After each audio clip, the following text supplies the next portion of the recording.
जून के महीने में 4 ग्रह ऐसे होंगे जो सिंह राशि के लोगों के जीवन में धन की बढ़ोतरी करने वाले हैं।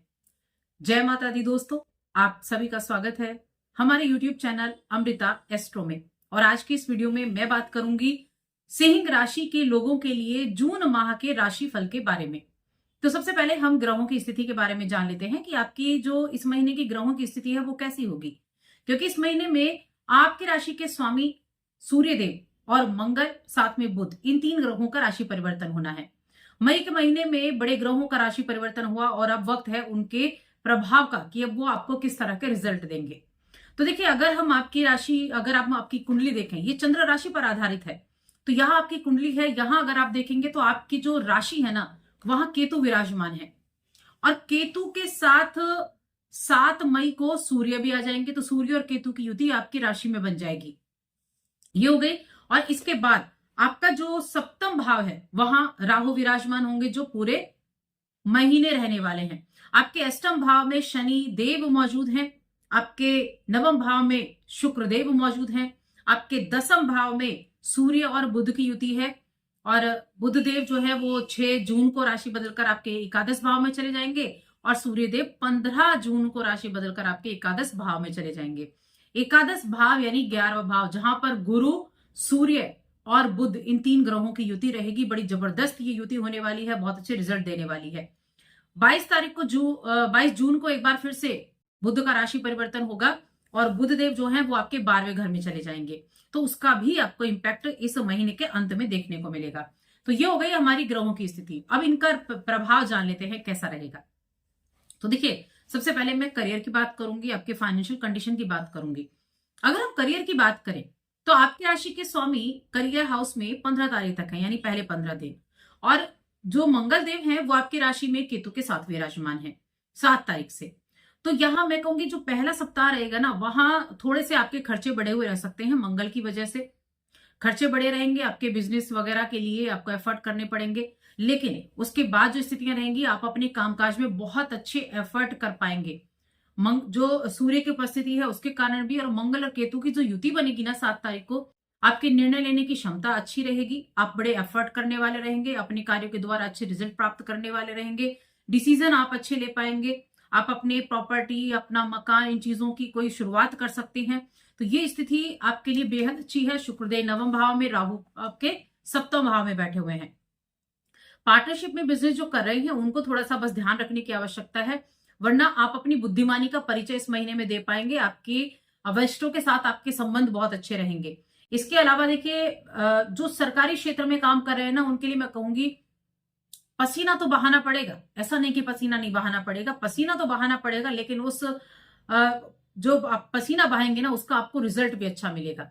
शनि महाराज भी क्या करेंगे, आपके जो शनि महाराज अष्टम भाव में बैठे हुए हैं, तो थोड़े एफर्ट तो ये कराएंगे ही कराएंगे शनिदेव। लेकिन करियर के मामले में मैं कहूंगी यहाँ चीजें अच्छी होने वाली हैं। शुक्रदेव दसम भाव के स्वामी होकर नवम भाव में बैठे हैं। कामकाज के सिलसिले में यात्राएं भी करनी पड़ेंगी और ये जो शुक्र की स्थिति है ये आपके लिए कार्य क्षेत्र में आराम का माहौल भी बनाएगी। एक होता है ना, पॉलिटिक्स चलती रहती है, उस पॉलिटिक्स से बाहर निकलने का मौका ही नहीं मिल पाता है। तो ये आपके आसपास के जो आपके आसपास का समय, आसपास का इलाका होगा, यानी कि जो लोग होंगे उनके साथ आपका जो व्यवहार है वो बेहद अच्छा होने वाला है। माहौल बहुत अच्छा रहेगा, आपको अपने काम में आसानी रहेगी। अब देखिए, मंगल क्या करेंगे ना कि मंगल की दृष्टि रहेगी सप्तम पर और राहु बैठे हैं सप्तम पर। जो किसी तरह के बिजनेस को कर रहे हैं ना, उनके मन में ये चीज इस महीने जरूर आएगी, क्यों ना कोई शॉर्टकट अपना लिया जाए। कहीं ना कहीं से ऐसी योजना बनेगी कि आपको मन करेगा शॉर्टकट तरीके से ये काम किया जाए। बस उसी शॉर्टकट से आपको बचना है, क्योंकि सप्तम भाव का राहु आपको शॉर्टकट बहुत देता है।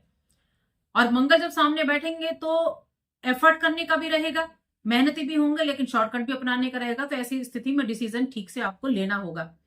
वैसे तो गुरु उसको रोकने का कार्य करेंगे क्योंकि गुरु की दृष्टि है, लेकिन फिर भी मन में चीजें आएंगी और अगर आपने अमल किया तो थोड़ी सी प्रॉब्लम हो जाएगी। तो थोड़ा सा ध्यान रखें इस चीज का। और फाइनेंशियल कंडीशन की मैं बात करूं तो बहुत अच्छा समय ये रहेगा। देखिए, एकादश भाव, 11वां भाव जो है ना, वहां पर गुरु बैठे हैं और 15 तारीख को वहां पर सूर्य भी आ जाएंगे। अब ये जो इनकम का हाउस है ये आपकी इनकम में बढ़ोतरी करेगा, शेयर मार्केट से लाभ दिलाएगा। पंचम पर दृष्टि जा रही है गुरु बृहस्पति की, तो ये क्या करेगा, आपके एकादश भाव में बैठे गुरु आपकी आमदनी को बढ़ाने का काम करने वाले हैं। और साथ में थोड़े से खर्चे भी होंगे, लेकिन अच्छी चीजों के लिए होंगे। आपकी तनख्वाह में वृद्धि हो सकती है, आपकी सैलरी बढ़ सकती है। आपके लिए इस समय अवधि में जो मंगल की स्थिति जब बदलेगी, जब मंगल 7 तारीख को आपकी राशि में आएंगे, तब आपके खर्चों में थोड़ी सी कमी देखने को मिलेगी। इसके अलावा आपकी कुंडली में देखिए शुक्रदेव को देखा जाए तो शुक्रदेव क्या है, शुक्रदेव नवम भाव भाग्य भाव में बैठे हैं। और कुंडली के हिसाब से देखें तो आपके 10वें भाव के स्वामी हैं और आपके तीसरे घर के स्वामी हैं। तो यात्राएं आपको करनी पड़ेंगी इस महीने में। यात्राओं का योग बड़ा जबरदस्त बना हुआ है। ये यात्राएं परिवार के लिए भी हो सकती हैं, कामकाज के सिलसिले में भी हो सकती हैं, कहीं धर्म के टूर पर भी आप जा सकते हैं, कहीं पहाड़ों पर आप जा सकते हैं। लेकिन हाँ, यात्रा इस महीने में आपके जीवन में जरूर होने वाली है। और देखिए, जब 11वें घर में आपके राशि के स्वामी जाएंगे, तब आपका कम्युनिकेशन अच्छा होगा। अपनी कम्युनिकेशन पर आपका एक होता है संवाद अच्छा होता है, तो व्यक्ति को अपना बना लेता है व्यक्ति सामने वाले को। जब उसकी बातें, आप इतनी अच्छे से बातें करते हैं, कॉन्फिडेंस से आप बातें करते हैं, यही चीजें आपके अंदर देखने को भी मिलेंगी जब गुरु, सूर्य और बुध की युति 11वें घर में होगी। तो ये समय काफी अच्छा आपके जीवन में रहेगा। वहीं जब बुध देव का राशि परिवर्तन 22 तारीख को 12वें घर में होगा, तब थोड़े खर्चे हो सकते हैं। ध्यान रखें उस टाइम अवधि में कि आपके खर्चे अचानक से बढ़ते हुए दिखाई देंगे, तो खर्चों को थोड़ा सा आपको कंट्रोल करके चलना होगा। और अपनी ही राशि में बुध देव जाएंगे, अपनी ही राशि में जाएंगे। और साथ में किसके स्वामी है, साथ में अपनी राशि में नहीं जाएंगे, तो मंगल की राशि, सॉरी, चंद्रमा की राशि में जाएंगे। दूसरे घर के स्वामी है और साथ में आपके 11वें घर के स्वामी भी हैं। तो कुछ अपनी इच्छाओं को पूरा करने के लिए आप खर्चा कर सकते हैं, अपने फैमिली के ऊपर कुछ खर्चा कर सकते हैं। तो ये समय खर्चे का रहेगा 22 तारीख के बाद का समय। लेकिन हाँ, उससे पहले चीजें अच्छी हैं, कार्यक्षेत्र अच्छा है, बिजनेस पे भी आपको ठीक ठाक समय रहेगा। बस शॉर्टकट लेने से बचना है। तो आर्थिक स्थिति आपकी अच्छी बनी हुई है। अगर आप अच्छी नीतियों पर चलकर काम करेंगे तो बृहस्पति महाराज की कृपा से व्यापार में भी उन्नति देखने को मिलेगी। शुरुआत में थोड़ी दिक्कत कर सकते हैं, लेकिन मैंने कहा ना, गुरु देख रहे हैं राहु को, 7वें भाव को, तो उनको ठीक करने का भी प्रयास वो करेंगे। अब अगर मैं आपकी हेल्थ की बात करूं तो हेल्थ के लिए देखा जाए तो थोड़ा सा उतार चढ़ाव वाला स्थिति रहेगी। वाहन चलाते समय थोड़ी सावधानी रखें, क्योंकि मंगल बैठे हैं आपकी राशि में और साथ में केतु भी सप्तम पर दृष्टि डाल रहे हैं। तो यहां थोड़ा सा ध्यान रखना है, अपने जो हेल्थ का ध्यान रखना है। थोड़ा गुस्सा भी देखिए मन में रह सकता है। मंगल और केतु की युति अंगारा की योग बनाती है, जो गुस्से को बढ़ाती है। तो गुस्सा आपके अंदर देखने को मिल सकता है छोटी छोटी बातों पर। और यही स्थिति मैं कहूंगी आपके वैवाहिक जीवन में भी रहेगी। वैवाहिक जीवन के भाव पर भी मंगल और केतु की युति का जो प्रभाव रहेगा, तो बीच बीच में वाद विवाद की स्थिति हो जाना, अनबन हो जाना, ये रहेगी। गुरु उसको कंट्रोल भी करेंगे, लेकिन हाँ, स्थितियां बनेंगी जरूर। गुरु कंट्रोल भी करेंगे, थोड़ा अपनी तरफ से आपको एफर्ट भी डालना है। अच्छी चीजें भी होंगी, प्रेम विवाह के योग भी बनेंगे, क्योंकि गुरु क्या कर रहे हैं, 11वें घर में बैठकर पंचम भाव को देख रहे हैं। तो प्रेम जीवन अच्छा है, प्रेम विवाह के योग भी बनेंगे। अविवाहित लोगों के लिए विवाह के योग भी बन रहे हैं। सप्तम के स्वामी, सप्तम भाव के स्वामी कहाँ है, 8वें घर में है पूरे महीने।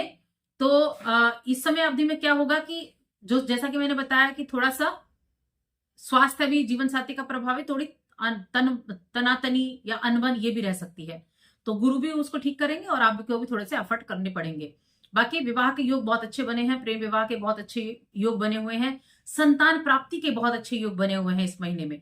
जिनके संतान नहीं है और वो कोशिश कर रहे हैं, तो उनके लिए ये समय बहुत अच्छा है। आपको गुड न्यूज भी देखने को मिल सकती है, सुखद समाचार आपको देखने को इस अवधि में मिल सकता है। पारिवारिक जीवन की बात करते हैं तो पारिवारिक जीवन मिला जुला रहेगा, उतार चढ़ाव की स्थिति भी रह सकती है। परिवार के साथ, कुटुंब के साथ कुछ ना कुछ तीखी वाणी की वजह से प्रभाव रह सकता है, यानी कि अनबन हो सकती है। तो थोड़ा ध्यान रखें। एक तो मंगल क्रोध को बढ़ा रहे हैं, साथ में अष्टम में शनि बैठे हैं, तो वो भी परिवार के भाव पर यानी कुटुंब के भाव पर दृष्टि डाल रहे हैं, तो वहां थोड़ी दिक्कत आपको देखने को मिल सकती है। अब मैं बात करूं अगर आपके स्टूडेंट्स की, तो मैं कहूंगी स्टूडेंट्स के लिए ये महीना बहुत अच्छा है। गुरु की दृष्टि पंचम पर है, जो शिक्षा का भाव है। सूर्य की दृष्टि 15 तारीख से पंचम पर होगी। तो ये समय एक तो गवर्नमेंट जॉब के लिए जो तैयारी कर रहे हैं उनके लिए अच्छा है, शिक्षा के लिए बाहर जाना चाहते हैं उनके लिए अच्छा है, जो छोटे बच्चे हैं उनके लिए भी ये समय अच्छा रहने वाला है।